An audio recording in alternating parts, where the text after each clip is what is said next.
Welcome to Worth It or Worthless, a show where every episode we pull a game from my own personal collection of retro games, take off our nostalgia-tinted glasses, and decide, is the game good by today's standards and is worth the price of admission? We talk about what the game does well, what the game doesn't do so well, and the things that are just plain weird. I'm your host, Dan, joined as always by my friend Jordan. Jordan, what did we get into today? Today we played Doom.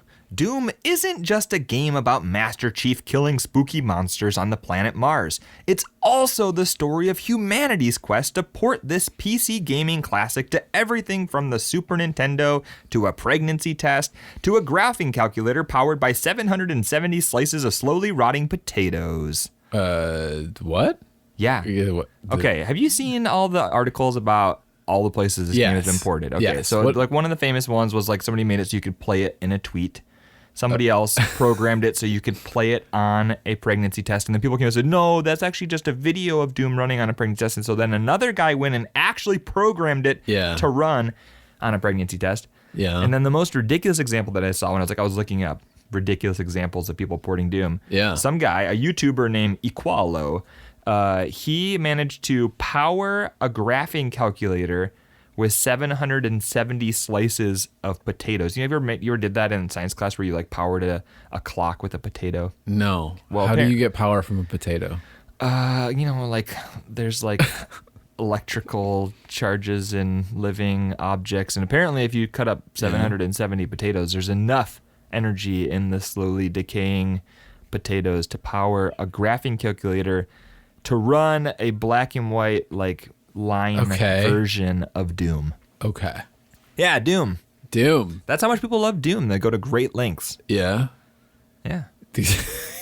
People do love Doom. Yeah. Doom guy. He's a big video game character that people seem to resonate with. Okay. So I was trying to figure out, is his name Doom Guy or Doom Slayer? Because people call him different things. I think he's unnamed. Oh, he's unnamed. Yeah, I think they just call him Doom Guy. Green Samus. I feel like Doom Guy reminds me of Mr. Chief. Like, oh, Doom Guy. Yeah. Well, that's what I said. Master Chief on Planet Mars. Like, I will frequently see people post like fan art, and I'm like, I have to look. Like, is he killing demons? Okay, that's the guy from Doom. Is he killing aliens? That's Master Chief. Do you think Doom Guy and Master Chief look alike?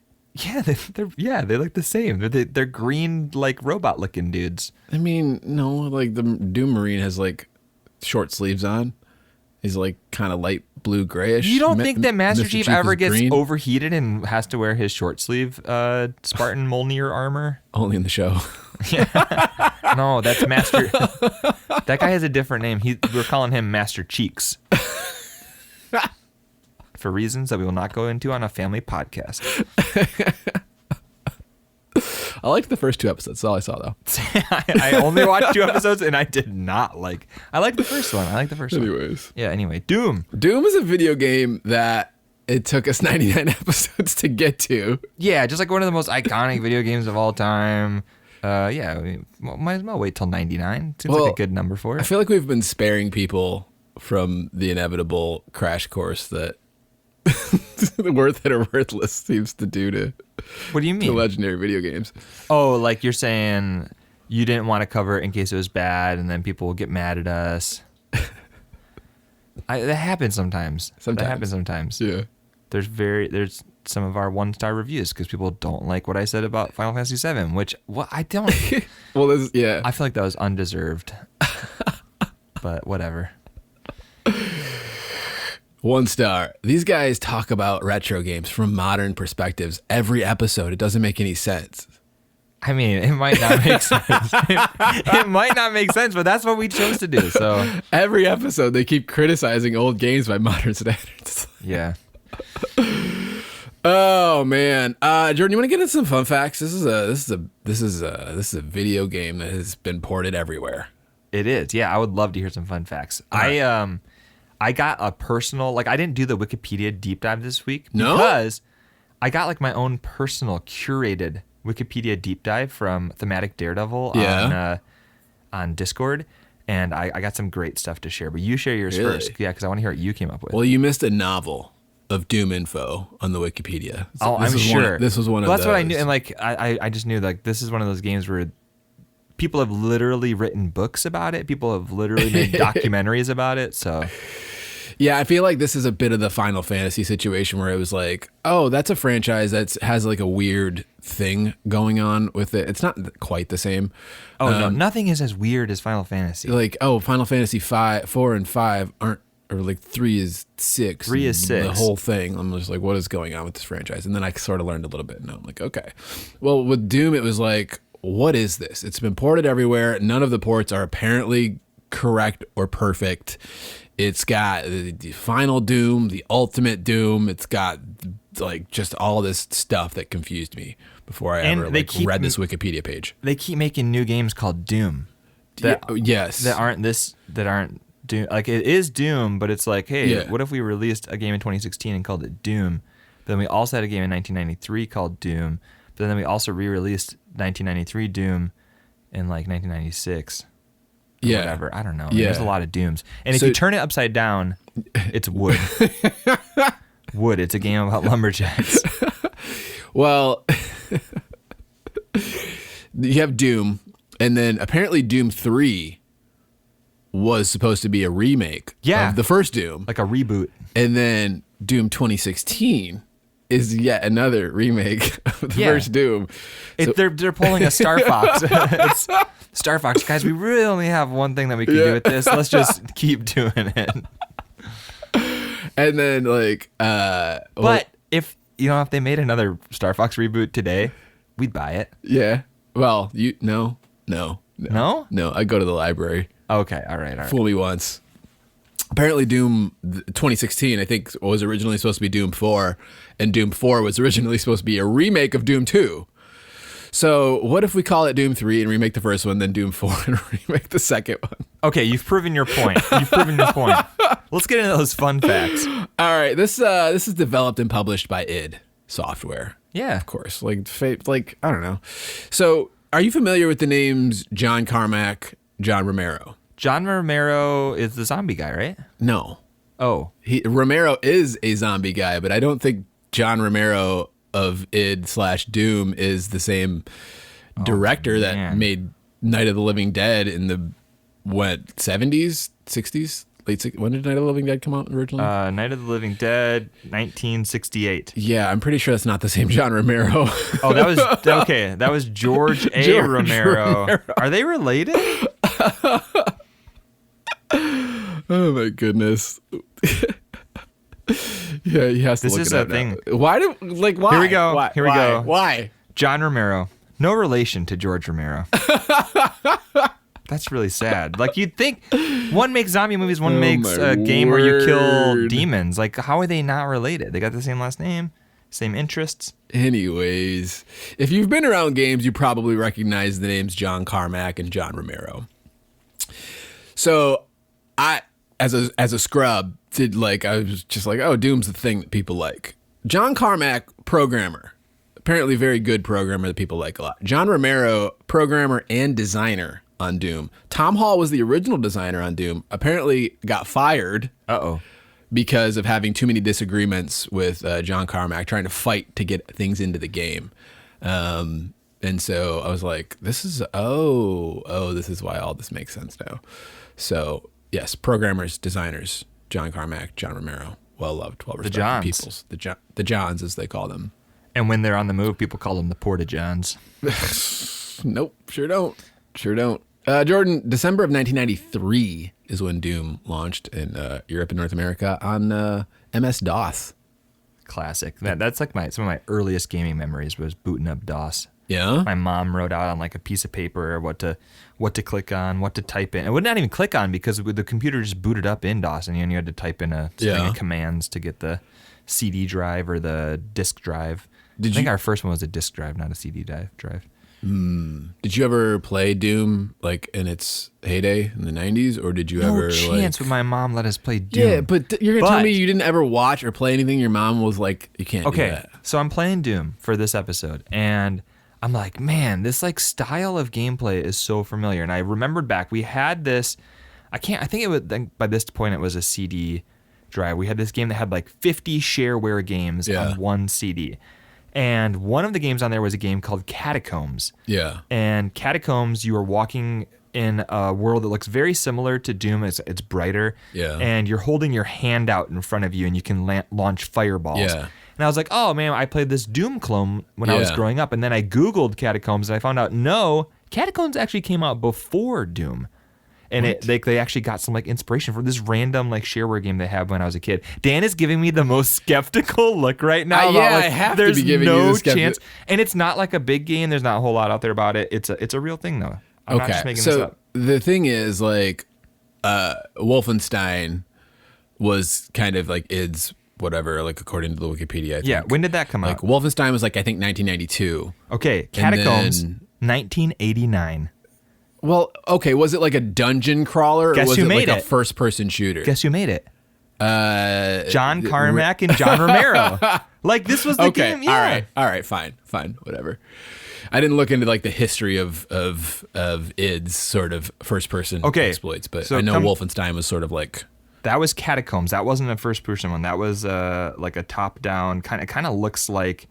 What's the Wizard Needs Food Badly game? What's that called? Gauntlet. Okay, that kind of looks like Gauntlet. Then they made a game called Catacomb 3D, which came out in 1991. So still, and it was made by id and those same guys. But it's like, it's crazy. Catacomb 3D, The Descent. I'm like, I played a game that came out before Doom that like was basically a tech demo for Doom. Okay. Which is crazy. Yeah. Because like we weren't allowed to play games like that. Yeah. Anyway, so there you go. That's my history with Doom, but not Doom. Doom, not Doom. Chex Quest. Remember that? That's my main. Chex Quest and Duke Nukem are my main like old school first person shooters. I remember renting Duke Nukem for N64 from like Blockbuster or something, whatever, and very quickly being not allowed to play it. I was gonna say, did your parents see what was going on? Yeah. Couldn't play Doom, but we can rent Duke Nukem. Well, you don't know. It's much better. Like that. It's like you just pick up a game that looks cool. You look at the box and it looks cool. So speaking of whatever, the evolution of first-person shooters, Doom was created after Wolfenstein when John Carmack decided to make a sci-fi inspired game about like D&D, aliens, and like Evil Dead 2, I guess are the inspirations for Doom. Yeah, that sounds right. Like that all checks out, right? Apparently it was like based on a D&D campaign that they were like playing together or something. Are you saying that Doom is the original Stranger Things? It's like guys playing D&D and then it influences their real world decisions. So I don't watch a ton of shows. I've watched like a few minutes of Stranger Things. It's one of those things where maybe I'll get to it at some point, but I can't speak to the Stranger Things. Okay, well, it's a bunch of kids play D&D and it affects their real world decisions. It's like Jumanji? No. It's not. The things that happen in their real life are not actually influenced by D&D, but that's where their brain goes because they're really just like in that world. Are you spoiling the show? No, it's literally the first episode of season 1. Okay. Yeah. Like, don't spoil Stranger Things. I'll watch it at some point. Jordan, between 10 and 20 million people are estimated to have played Doom in the first 2 years. That's crazy. Yes. Because this was like a shareware thing, right? Yeah, it was shareware, and then the second and third episodes were mail order, and then later on they released the final episode. So they hook you in the ultimate Doom. They give you a diskette with the first episode, and then you end, and it's like, you want more? Send us $14 in the mail or whatever. The ending, I was like... Of the first episode? Yeah. You're like, what? And then they're like... You think you win, but you actually get banished to hell. Yeah. You get dropped in and you're just like dead after like a couple seconds. And it's like, you're supposed to win, right? This was like the original pay to win. Like if you want your guy to not not be dead, you have to send us money. Man. Yeah. DLC. Over 10 million copies have been sold in the Doom franchise, with Doom itself selling 3.5 million copies by 1999. That's a lot. That's a lot. That is a lot. I don't think I realized how big Doom was. Yeah. I think I was just a little bit young for it at the time. Yeah. Like I said, between 10 and 20 million people are estimated to have played it in the first 2 years it was out. That's a lot. That's an insane amount. Like, you have to stop and really think about that number. That's a crazy amount.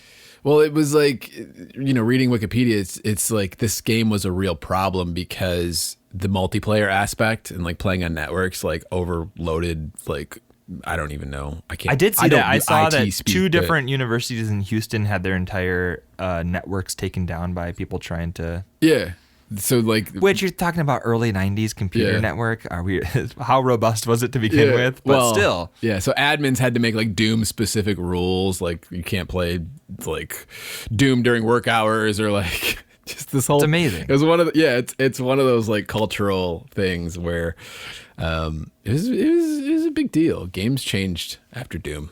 Yeah. Oh, yeah. I mean, it's one of those things to say like, oh, you can definitely look at the game and its design and see the way that it influenced shooters going forward. But to talk about like just the massive popularity and multiplayer and networking and all that, that's just wild. Well, and that's just it too, is it's like Wikipedia said, the original introduced IBM compatible computers to things like 3D graphics and spatiality, networked multiplayer, and player-made mods. So like, everything. That's everything. That's modern games. Not like Catacombs. You know, no, like well, nobody talks about Catacombs. Well, there was no multiplayer or networking, and it was, I mean, it's very clearly just 2D. Yeah. Where Doom is also 2D, but looks like 3D. Yeah. I feel like that's all my fun facts, but like as I process like what this kind of game is and sort of like the information on kind of what it did, it feels like the Super Mario Brothers one of like first person shooters to me. And maybe Wolfenstein is that. I don't know. I've never played Wolfenstein, but it feels like what Super Mario Brothers did for sort of like platforming games, it feels like Doom kind of did for shooters. It's and like the more you like dig into this and think about it, like the fact that they made Castle Wolfenstein and Catacombs 3D and like these other games before it, they were just like building up to. It's not like they just made Doom and it was this crazy like one-hit wonder success that came out of nowhere. Like these guys were grinding and like trying to, by force of will, create a new genre. Yeah, for sure. But yeah, that's all I got, Jordan. Do you have any other thoughts before we roll into what the game does well? I got just one of these funny anecdotes. I have some of them that I'm going to save for the trivia, but one of the ones that Thematic Daredevil shared with me, I have to share this story. He said, as reported in David Kushner's Masters of Doom, which I think is probably a book. I believe so. He says, when Carmack was 14, he broke into a school to help a group of children steal Apple II computers. What? To gain entry to the building, Carmack concocted a sticky substance of thermite mixed with Vaseline that melted through the windows. What? However, an overweight accomplice struggled to get through the hole and instead opened the window, setting off a silent alarm and alerting the police.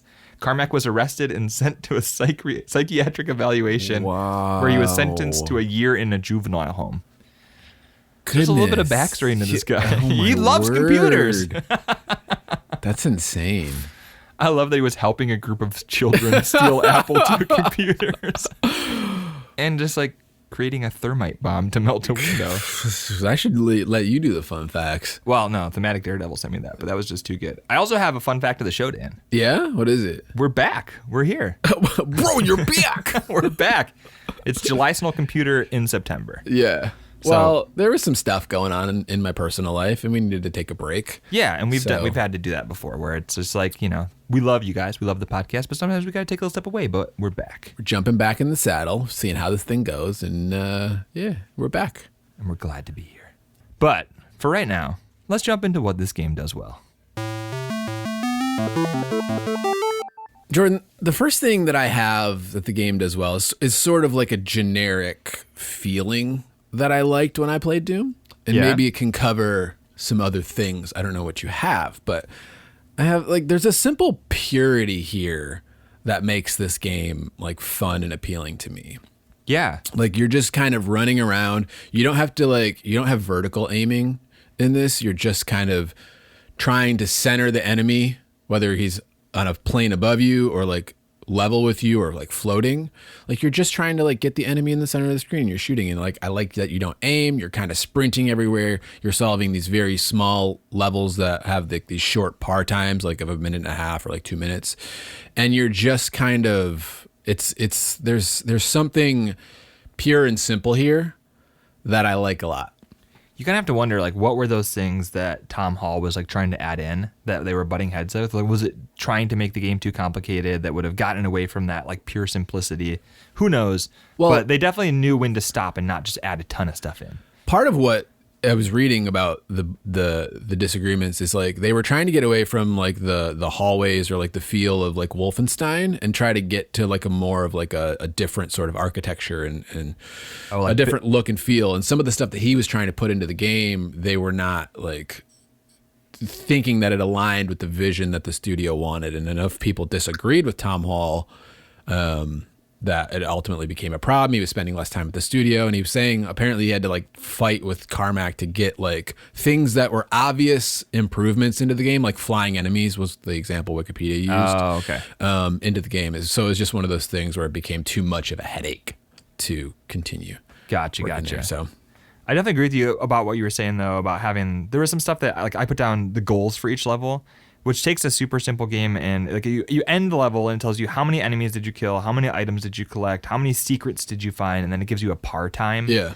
And those last two, the secrets and the par time, give you two very different reasons to replay a level. Like the secrets, you're going to go back and look around and maybe go slow and try to find them. The par times, those were so fast. Did you ever hit a par time? I think I might have hit one. And I think it was on like the last level of the first episode where you just fight the two bosses. Oh, okay. Yeah, and you might have had like a power weapon or something. But like for most of those part times, you have to know exactly like the optimal route and just like sprint through and don't bother with the bad guys and just like try to like blast through it because they were short. Yeah. So I just realized like as I'm processing sort of the simplicity of retro gaming versus modern gaming, there's almost...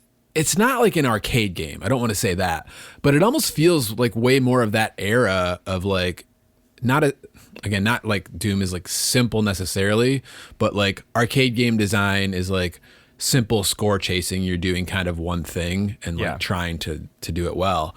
And Doom almost feels a little bit like a shooter, like an arcade version of a first person shooter in a weird way. I mean, you have the element there too with them giving out the first episode as shareware, and it's like, okay, we need to give them some reasons to like want to like try to like master this or improve on it or whatever, so that they like, okay, you beat it the first time, then you go back and you get like really sucked into trying to perfect it, and then once you've done that, all you have left to do is buy the other two episodes. Yeah, I mean, it's that seems like an obvious buy to me. Yeah. Like if you were to get this in the 90s, and like, I don't know, I would obviously want to get those other episodes. Yeah, but it's not like today where you go, okay, I'm just going to go down to GameStop or I'm going to go on Amazon and buy it. Because like I need to put some money in an envelope and mail it to, I don't know where these guys are based. I'm just going to say Indiana because that sounds right. Mail it to Indiana. What? I don't know, Idaho. Mail it to Idaho. Yeah. And then these guys are going to mail you back a floppy disk with more Doom on it. Like it just, I don't know. That always seemed sketchy to me. Yeah, I don't know. It's gaming in a modern context is so much. It's funny to think how precious the games you got for your birthday or like mail order games or like these just rare like games just weren't.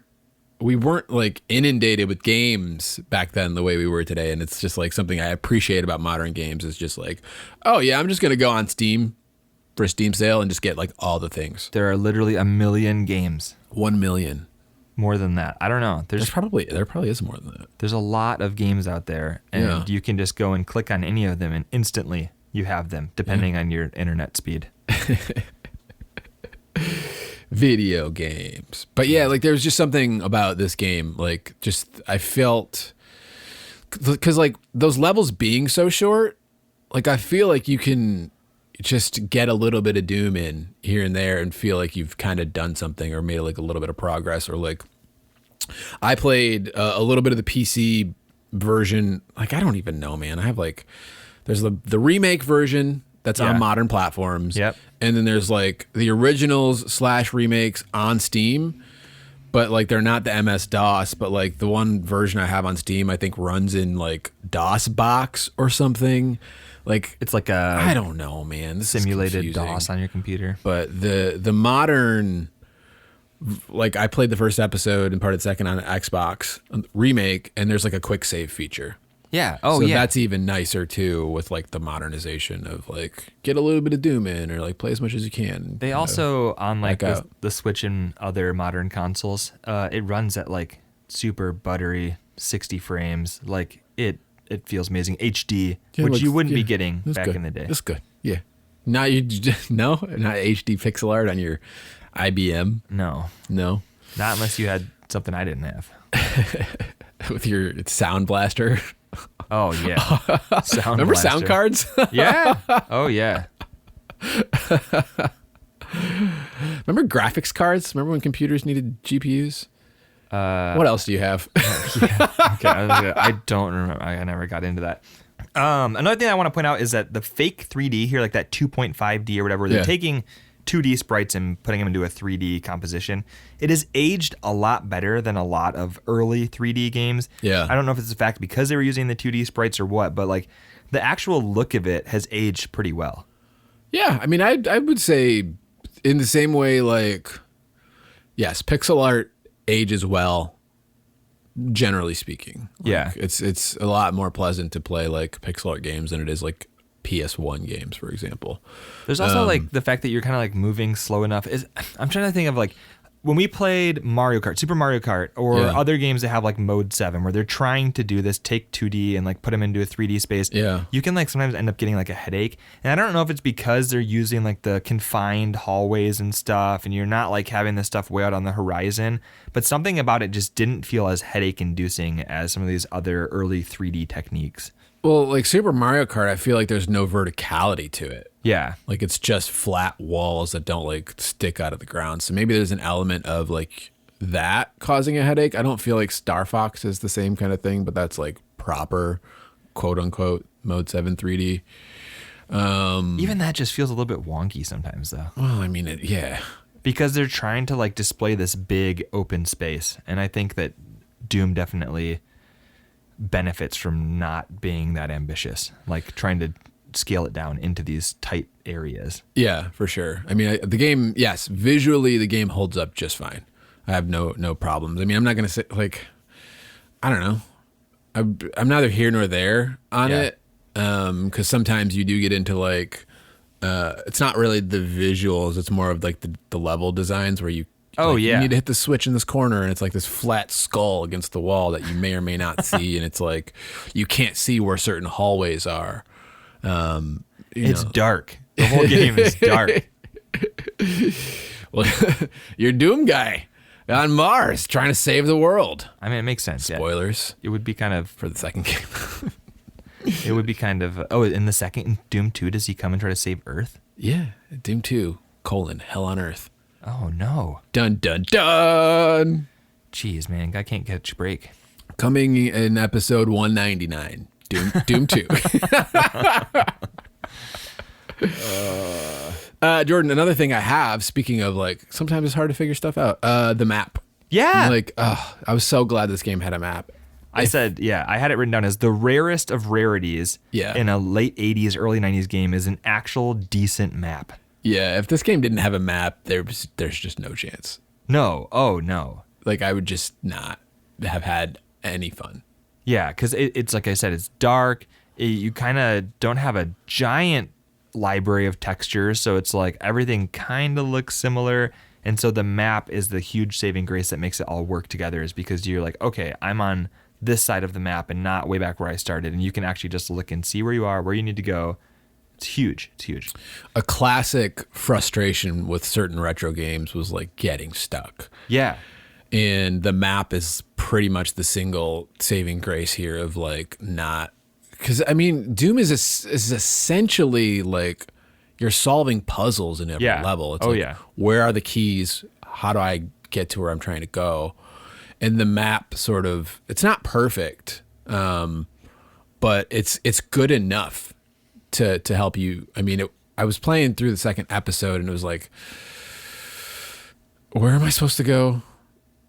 I don't really know. But eventually you can bang your head against the wall enough to figure out every level. But like when I quit, it was kind of like I couldn't figure it out. But everything before that, I was able to figure out everything with the map. So it definitely gets more and more complex. Like you said, it starts off very short levels. You're just killing stuff. And then as it goes, as you get deeper into the episodes, there are definitely more puzzles.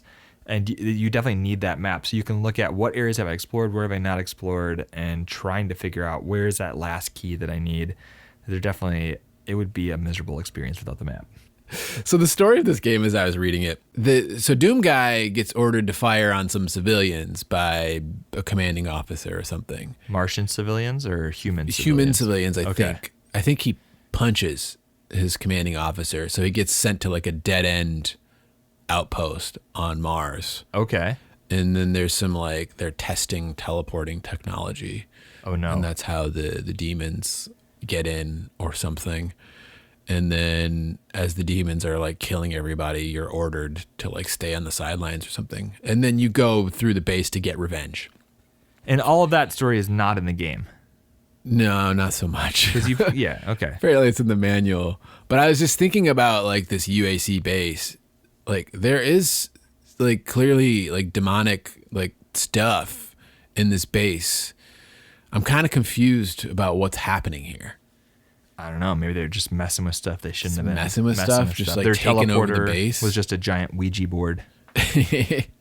But I'm saying like how did the demons like recreate these structures that where there's like UAC doors, but like the levels are demonic a little bit, you know what I'm saying? Maybe like when they did it, like part of the Mars melded, like overlapped part of, I don't know. Yeah, it's real. I think it's a real problem here. I think I don't like this game anymore. Oh, the doors. The doors did it. We're going to have to call this game worthless because the doors, you guys. They're just like, we didn't want to have to sprite new doors. Which isn't true because like the further you get into it, like you definitely get more and more and more of that like demonic imagery. Yeah. And so there has to be some sort of aspect of it. Like it's like them taking over the planet maybe. I don't know. Well, they wanted to make everything connected, but I think as the technological limitations of the time made them have to break things up episodically. So as what is it? What are the names of the episodes? It's like Knee Deep in the Dead. Oh the Shores of Hell. The last one's Thy Flesh Consumed. Everyone loves that. Yeah, it's that Thy Flesh Consumed. On Nightmare difficulty was my favorite part of playing this game. Did you play it on the super high difficulty? No, I ran out of time. Yeah. No. The difficulty I read, more enemies, more damage, and on the hardest difficulty, the enemies respawn after 30 seconds or something. Yeah, which It sounds like fun. No. I saw that too. I was like, no, thank you. No, thank you. No, I played on the whatever normal, I think. No, I played on 2 out of 5, I think. I was just trying to like get through this. So sorry, I played this like a scrub. No, that's fine. I was just trying to get through the game. That's what it's there for. If they included it in the game, you're allowed to play it that way. Yeah. Jordan, something I like about this game. Don't know if this is, I don't know. Tell me what you think. Okay. 200% health and armor. Yeah, that's funny. Yeah, it's like you start at 100 and then you can like keep going up and up and up. Right? Yeah. Up to 200. It's like I know that's not really how like life works or percentages, but so like I kind of like the idea of that. On Earth, our health can only go to 100% because we have our Earth gravity. But maybe on Mars, because they have lower gravity, your health can go up to 200%. Yeah, 2 suits of armor. Yeah, you can wear more armor because gravity is lesser there. I don't know if that's true. I actually think that Mars is pretty similar in size and density to Earth, so maybe that's not true. But Elon Musk, let us know. Yeah, he's a big listener of the podcast. Elon Musk is a big fan of retro games. Not the Elon Musk that you guys are thinking about. He's just our friend. Elon Musk just has a... Oh, we're not talking about Elon Musk. Oh. We're talking about Elon Musk. Oh, okay, yeah. Is that the real one? Every morning he wakes up, gets in his Cybertruck, puts on his favorite Worthless episodes. He actually, the real reason we covered Doom is because he sent in an email. It was like, when are you guys going to talk about Doom? Like Mars, Doom, SpaceX, this is all important and relevant. Word on the street is he actually tried to buy Twitter just to get in touch with us, to tell us to cover Doom. Yes. Of course. Yeah, but 200% health anyways, like, I don't know, it's silly, but I'm like, I kind of like that this is a thing. Like, you get that's extra fine. health. You can't get the health packs and go above 100, but you can get little blue potions. You can get... It's always, like, pretty unsatisfying when you're playing a game and you walk over ammo or health or something and you can't pick it up. So why not just make you be able to go? Right. Just keep going. Why stop at 200? That's another thing I kind of like, is it's like the pickups are littered just everywhere. Like, oh, you found a secret area. Here's like 28 blue potions that just do. Yeah. Like, I like that there are plenty of items in this game. I also loved stumbling across like the hidden areas with like the power weapons and just I had a problem though where like I didn't ever want to use them because I'm like, I want to save this for a big boss. And then I would have these awesome weapons. Yeah, never use them. Yeah, never use them. I mained the shotgun. Oh, yeah. I mained the shotgun. Yeah. Do you like or do you not like dying and losing all your weapons? How you feel about that?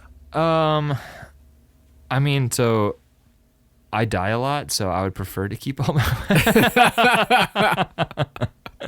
I prefer to keep all my weapons, but I understand the design choice to do it that way. Yeah, I think I like it. It also is one of those things too where like right from the at least on the Switch version, right from the main screen, you can go in and pick any level to jump into. Yeah. But it's going to be harder if you do that because you spawn in with just the absolute most basic stuff. Whereas if you play through the levels in the right order, you slowly build up and accumulate armor and weapons and all that kind of stuff. Until you die. And then it's net neutral. Yeah. But the maps are pretty good about giving you power weapons if you explore. Yeah, it's not like impossible. You're not like getting tossed into an impossible situation if you die. Which feeds into my next point, which is the secret areas. Like, I didn't spend a lot of time exploring. I was just trying to like get through Doom. But it's always like, they're like, you found a secret area. And then they give you on the results screen, it's like, how many of the secrets did you find? Yeah. And then, you could find like a chain gun or like a plasma gun or a rocket launcher or something. Like there was some good stuff in the secret areas. Definitely, yeah. I very rarely found them. I don't know what this like. It's one of those things probably where once you figure out the secret, like you realize, oh, that wall looks different. I have no idea what the secret is. You got to figure it out. I should have Googled it. This is the thing. I don't want to have to Google stuff for a first-person shooter, and I know those are things that you're supposed to stumble across, and I did stumble across them every now and then, so I didn't feel the need to go and like Google where is the secret area in episode 2, level 3, or whatever. Yeah, it's a little bit because these levels are puzzles.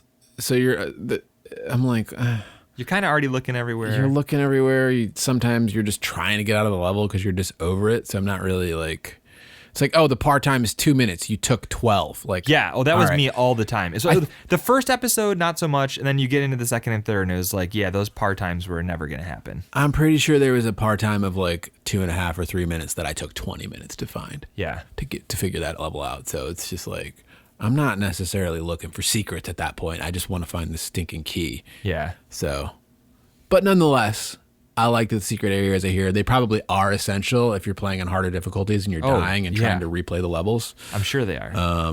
But it's a nice thing. It's a nice thing. Jordan, another thing, like I already mentioned this, but like this game feels like a speedrunning game. Oh yeah. And like I like that because I'm not used to. It's like when you go into Doom, you don't really know anything about it. You're just like, what is a first person shooter? Like you think of something like GoldenEye, if you're me, and it's like, oh, you're going through these levels on these missions and you're kind of like walking through and doing things slowly. You're killing guys. You're getting from point A to point B. Whereas Doom is like, find the keys, get through the door, get to the exit, par time 90 seconds. Yeah. And it's like, I mean, speed running like now is with games done quick is like blowing up as like this really interesting thing in the retro gaming scene. But I feel like this game is designed in a way to make you try to get faster and faster. And like, it's not just, oh, let's speed run for funsies. It feels designed and baked into the design. Yeah. And I really like that aspect of it because it's not something that I necessarily expected when it's like, what is Doom? Yeah, for sure. Oh, it's this crazy fast-paced first-person shooter with these really short levels and puzzles to solve. It's like, huh. Yeah. This is unique. Like, yeah. It definitely adds a layer of replayability to it.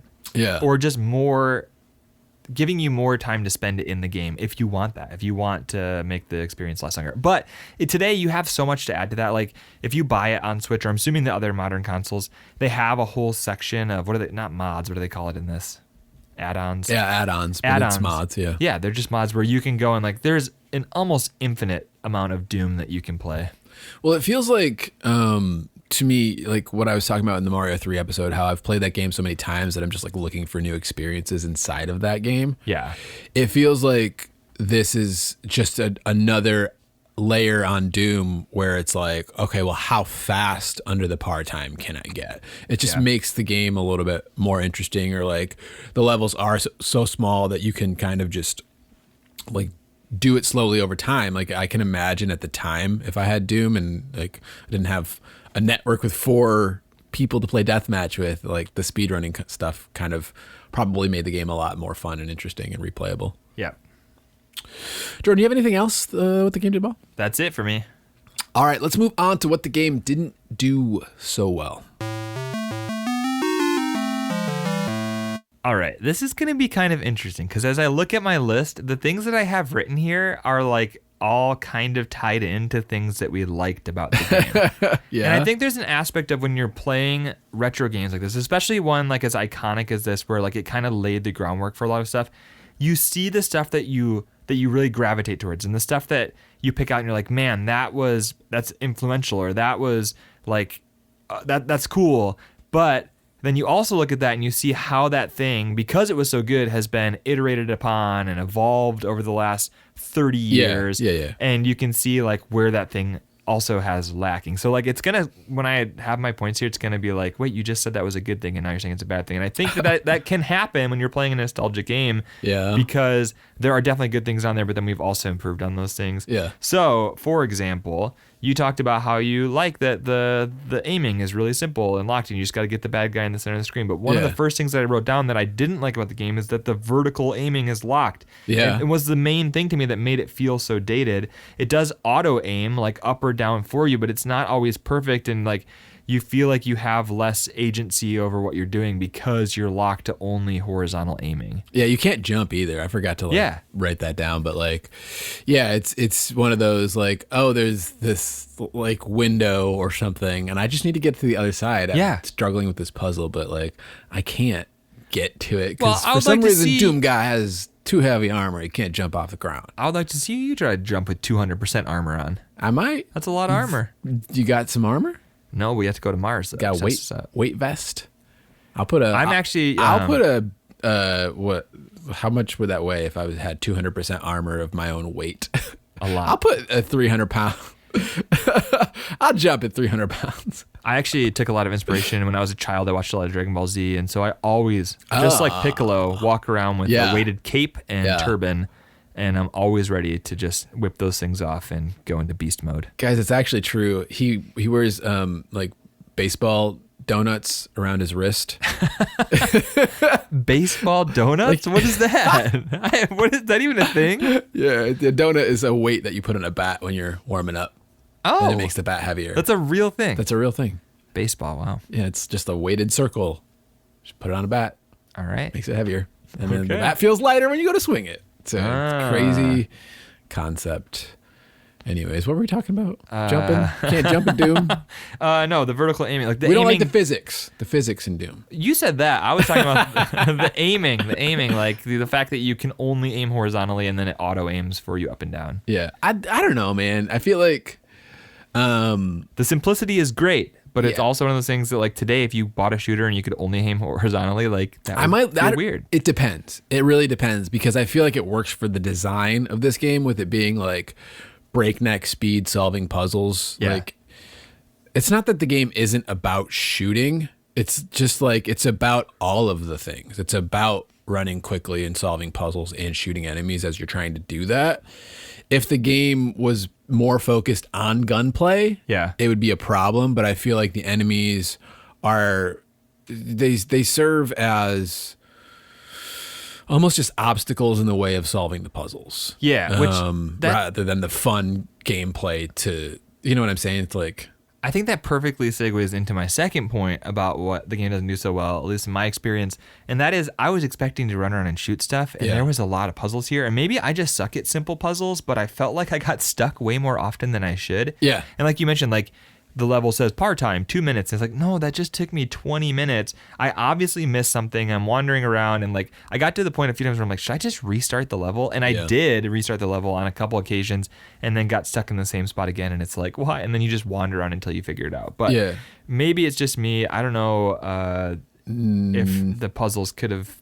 Maybe I don't know. It's hard when you're talking about a puzzle because it's something that you're supposed to figure out. Maybe I just suck at them. I don't know. I have getting lost is pretty annoying, because it is really annoying in this game. Like, yes, you have a map system, but like the map system doesn't do a great job of being like, hey, there's a key in this room, or like this is where you're trying to get to. Or like, I needed a red key for a door that was like right next to, like, I don't know. There was just like the thing where I couldn't see the red door on my map. The map is like red outlines, and I'm like, where am I supposed to go? And so I'm Yeah. like wandering around this entire like big level for a while. And it's just like, can I just move on? Like modern games have good checkpoint systems, or like after a while they have this like dummy bell that's like, do you want some help? Yeah. Like a hint, or like, Hey, idiot, you've been in this level like, for 20 minutes. Yeah. Like, hey,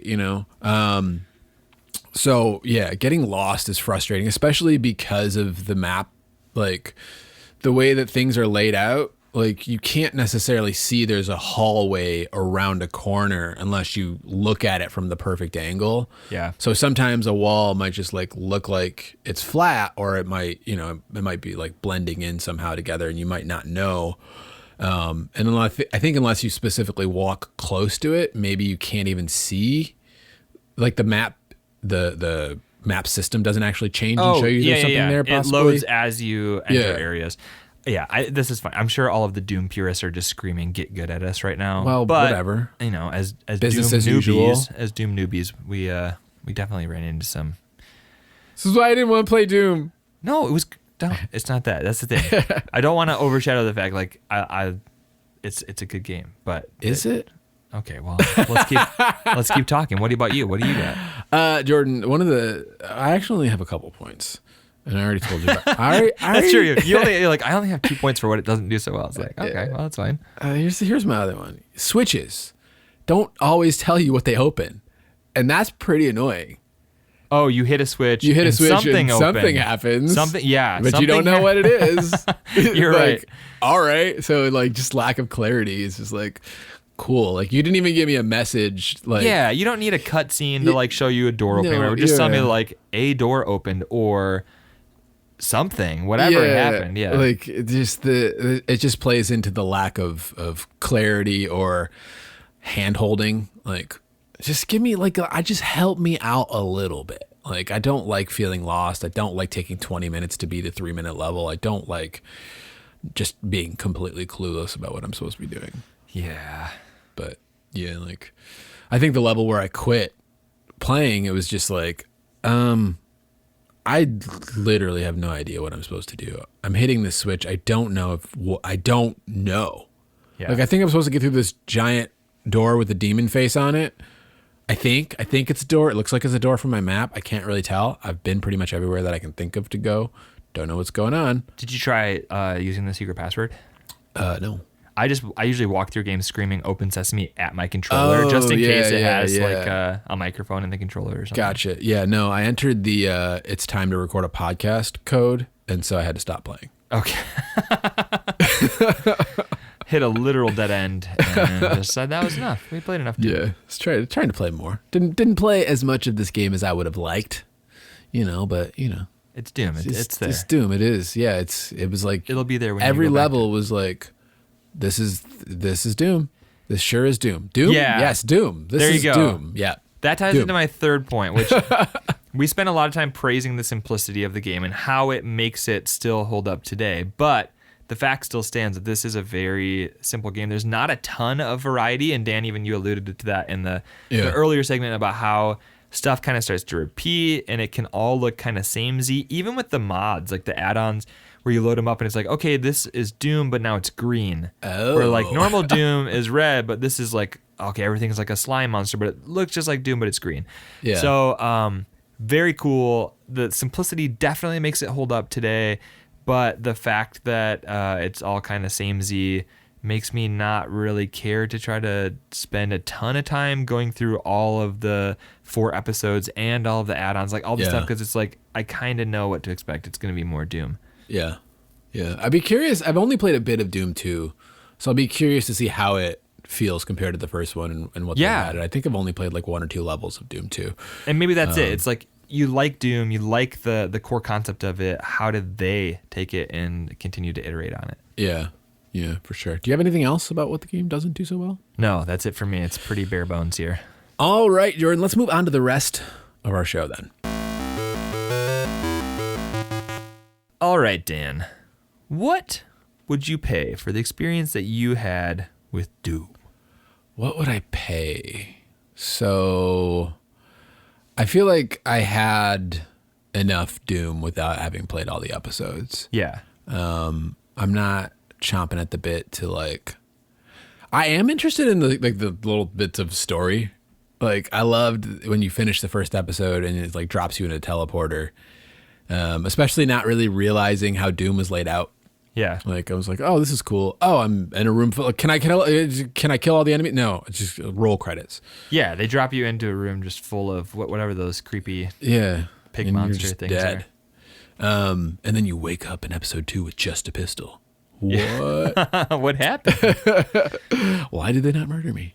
So what would I'm trying to think because $9 for Doom. Yeah, that's what you'd feel good about? Maybe. I don't know. Maybe $9. Okay. What about you? I paid $2 for this game on sale. It goes on sale pretty often. I paid $2 for it. I felt like it was a steal at $2. I played it a lot, like way before we ever decided. Now hold on. Yeah. You pay $2 for everything. So how is $2 a steal for you when that's like some fine currency in your book? Because like this is the thing. I feel like most retro games should be $2. Okay. But the publishers don't always feel the same way. No. So it's pretty rare to actually get Neither a game. do most people. Yeah, no. This is a pretty unique to me thing. So the fact that like I could get a classic game for $2, that's what makes it feel like a steal because I always want them to be $2, and this one finally was. Yeah. So I bought this a couple of years ago. It was on sale for $2, and I actually played a good amount of it. I think I played through like the first 2 episodes and then put it away and didn't play it for a while. And then we decided to cover it for the show, and I went through and played through like 3 episodes, and I feel like I got a ton for my money's worth. Yeah. I would not have been disappointed to spend $5 on this. So like, yeah. Yeah, I mean, you've got the Doom remake for $5. You've got Doom 2 for $5. You've got, I think Doom 64 is probably $5. I don't know how much Doom 3 goes for. Yeah, but and like these remakes that are pretty good are cheap. Yeah. To begin with, and then they go on sale for cheap. If you're interested in any of these old id games, I would go on whatever your system of choice is, probably Switch, and wish like whoa. Put them on your wish list so you get a notification when they go on sale because it'll drop down to $2. And we're talking about Doom, Jordan. Nobody outside the PC community is playing Doom. I mean, like, it was. You can't run Doom on a console. Yeah. You can only run Doom on potatoes. Come on, didn't you listen to the intro to the show? So yeah, playing the Super Nintendo version of Doom, Jordan. No, playing but the Jaguar version. That's a good point. There are so many versions of this, so I had a hard time figuring out what versions to look up for our little price comparison. Sega Saturn, PS1, 3DO. Where are you gonna go? Yeah, those are all things that this exists for. Game Boy Advance. Oh my gosh! All right, do you have any more you want to say? All right, Xbox 360. Oh my gosh! All right, so Dan, what do you think a loose copy of Doom is going for on the Super Nintendo? The Super Nintendo, that red cartridge. Yeah, that's why I picked it because it's pretty iconic. Red, so it's like Maximum Carnage. So since it's red like Maximum Carnage, and both games are about aliens. Maybe that's what it was. Nintendo's like, you can only have a red cartridge if it's a game about aliens. Which makes Halo also available on a red cartridge. Yeah. For Super Nintendo. I can't wait to get my red Switch cartridge for Halo.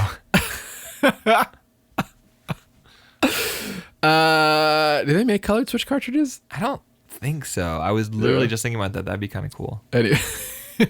Anyways, $14 for Doom on Super Nintendo. No. 36. Oh. 36. Yeah, you weren't even close.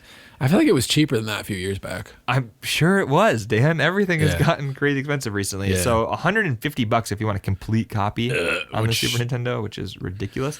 Do you want to take a guess at which version of classic Doom is the most expensive? No.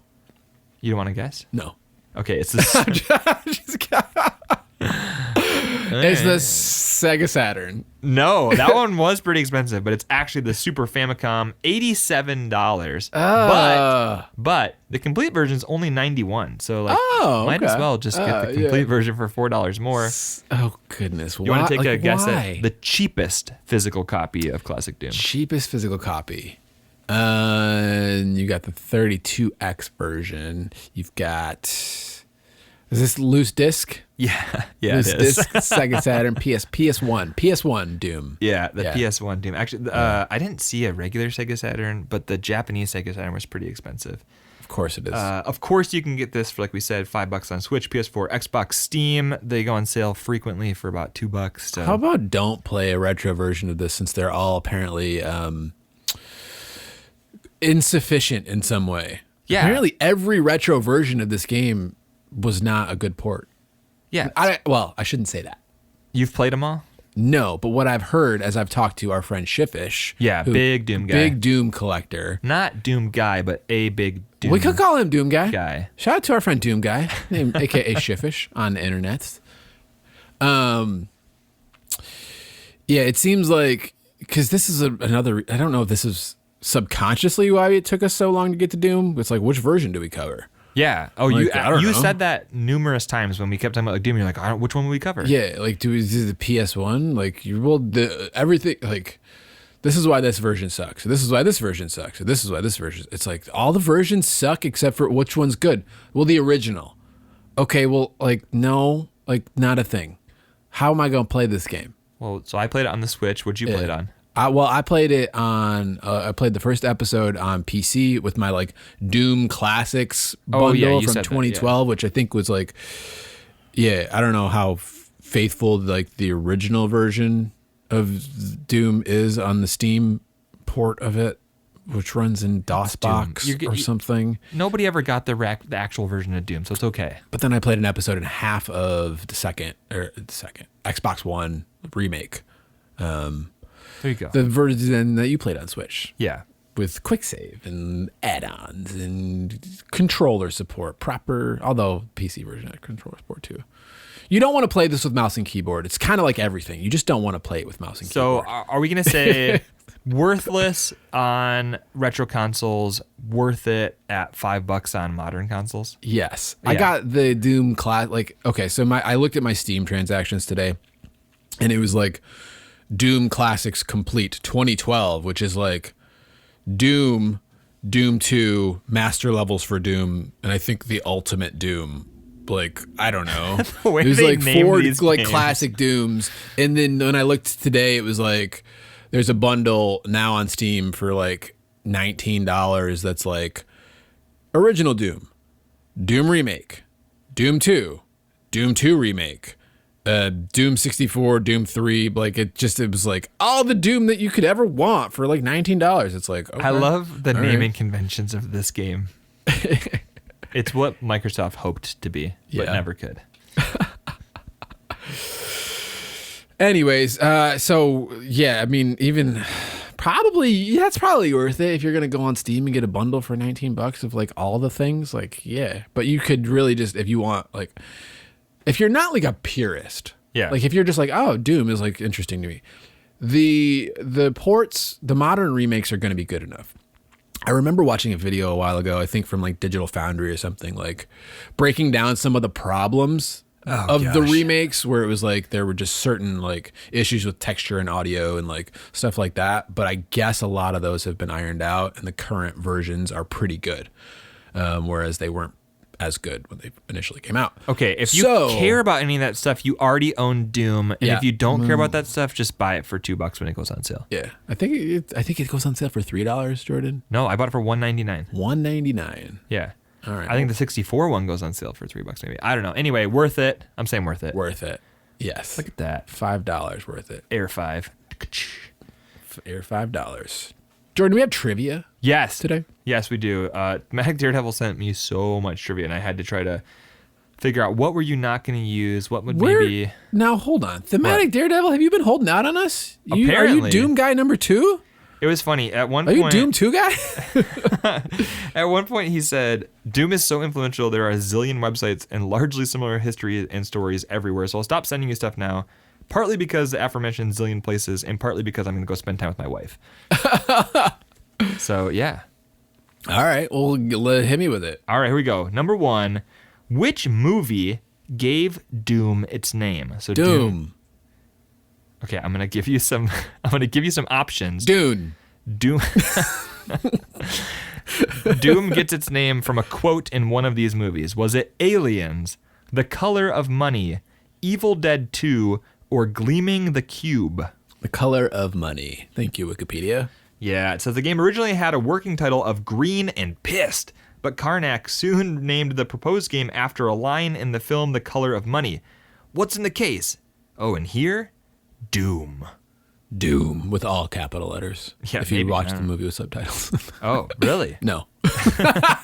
And if you watch the movie upside down? Wood. It's wood. All right, so you got it. Here we go. Second one. The developers supposedly drew inspiration from the noises they heard emanating from the office next door to their workspace. What kind of office was next door? So they were inspired by the noises they heard coming from the office next door. It was actually a McDonald's. And that's what inspired Dooms and demon slaying and all that? Yeah, they heard the fries being fried. Okay, here we go. I have some options. Was it a plastic surgeon, a dentist, or a funeral home? Wow. Yeah, that got dark. One of those three things inspired. They It was would a hear dentist. It. Yeah, it was. Dentist. It was a dentist. Thank you, Wikipedia. Yeah. But man. During the game's development, the team moved offices to the dark office building, which they named Suite Number 666, and drew inspiration from the noises coming from the dentist office next door, which is kind of horrifying. Yeah, kind of. Was just like the drill noises, or were people screaming? Or, I don't know. I don't know either. I'd Maybe rather it's not- just a apocryphal tale. Rather not think about it. Yeah, there you go. So thanks, Thematic Rather- Daredevil, for that trivia. Good job, Dan. Batting 100. Thank you. You know what it is? Because I saw you, and before I got here, you were doing trivia with your baseball donuts on your trivia bat, and then you took them off, and that's how you were able to bat 100. right. Look, I know so much about baseball now. Well, it took me 30 minutes to read the Wikipedia page. Wow. There's a lot on. Well, That's a lot of reading. You should be able to add that to your Goodreads. yeah, seriously. The Masters of Doom Wikipedia page. Next episode. Episode 100. Yeah. We've been doing this for 4 years. I know. It's crazy. Yeah, so we're not going to cover a game. We're going to cover 100 games. We're going to cover 100 episodes of the podcast. Next, episode 100 is actually coming out in 10 volumes. And All of 2023. each volume is going to be covering 10 episodes that we've talked about in the podcast. Yeah, we're going to just start reviewing, was that episode worthless or Yeah, worth it? it's And gonna then be- you'll know, should you listen to that episode? It's going to be very meta. And then when we're done with that, we're going to go back and review those episodes. Yeah. Well, we're going to take one of those episodes to a desert island. And so tune in for episode 100.11 Yeah. to figure out what our desert island top 10 desert island podcast episodes is. Anyway, we're not doing any of that. We're going to do something. I don't know. It's going to be crazy. Yeah, we've got a spreadsheet where we're going to look at, figure out what are some things that stand out to us from 100 episodes of retro gaming. We'll probably talk about the price changes in some of those games, probably, popular episodes of the podcast. Yeah, what has spiked in the last 4 years? Has anything tanked in the last 4 years? It'll be really interesting to see how has the retro gaming market changed. Have we completed our goal of making the retro market go back down, or have we just made it worse? Or did we have no effect at all? Are we worth it or worthless? Exactly. Should we keep doing this? Should episode 100 be the end? We're going to bring our boss in here, and we're going to have a review, and he's going to let us know if we've accomplished what we set out to do or not. Our boss? Who's our boss? I don't know. We need to hire a boss really quick. Nintendo. Yes, Hire Nintendo. Nintendo's going to come in here and tell us if we've done a good job or not.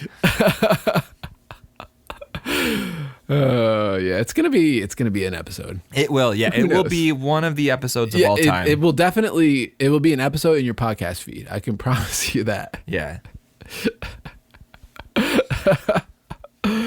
Other than that, Jordan, do we have anything? It's been we've been out of this. We fell out of the saddle for a while. I know, yeah. So, what else? Do We've had so many announcements? horse riding illusions in this episode. Just the one, I think, that we made during the episode. Just that's now. true. Some of them were before the episode. We had a Speaking little of that- pillow talk before Yeah. the episode. Speaking of that, if you're like, man, I want to hear these guys talk some more about Doom, we're actually going to have an extended conversation talking about some stuff, more stuff about Doom. How does it stack up against the games that we've covered previously in the podcast? What kind of games are carrying the banner forward for Doom today? So if you're interested in hearing more about that, you can check us out on Patreon, where we'll have bonus content. So part of the sort of shift going forward with the podcast and things like that is instead of doing, at least for the foreseeable future, doing super worth it or worthless, we're actually going to be doing extended and extra segments on proper worth it or worthless. So if you want extended episodes of Worth It or Worthless, hop on over to patreon.com/worth it or worthless, and for just $2 you can get extended episodes and early access to regular Worth It or Worthless, as well as some other stuff. Yeah, and there's all those old episodes of Super Worth It or Worthless on there. At the $5 tier you can get old bonus content that we've made. There if you you're go. interested in hearing the Worth It or Worthless arcade, or Jordan talk about how Dan's picks for the greatest retro gaming series of all time is. Yeah, you want to ever hear Not me Roller Coaster absolutely Tycoon. ruin a retro gaming draft? That's on there. Yep. All right, Jordan, I think that is going to wrap up this episode of Worth It or Worthless. Do you have anything else before we close out the show? I think that's going to do it. Just glad to be back and can't wait to be with you guys for episode 100. You can wait. That's going to be like a 2-hour episode. Yeah, no, I can wait. I can wait, but I don't know. That would be crazy if it was 2 hours. It is a colloquialism. That's a hard word to say. It's a Colloquialism. phrase. Cornucopia. It's a phrase that means I'm excited. I'm looking forward to episode 100. We're always looking forward. We don't look at the past at this podcast. Oh, gosh, can you imagine? All right, we're going to play a retro game, but we can't look at the past, so we can only read stuff that is currently being written about it. We can only play retro games that we've never played before. That's me, Dan. That's almost every episode of this podcast. All right, my friends, we will see you in episode 100. See ya. Bye. Guys, thank you so much for listening. I hope you enjoyed the show. If you did, we'd greatly appreciate it if you left us a rating or review wherever you're listening, and if you shared the show with other retro gaming fans in your life. If you're looking for more retro gaming content, check out worthitorworthless.com, where you can find things like reviews, guides, game recommendations, and of course, all of our relevant links. I hope you have a great day. We'll see you in 2 weeks. Thanks.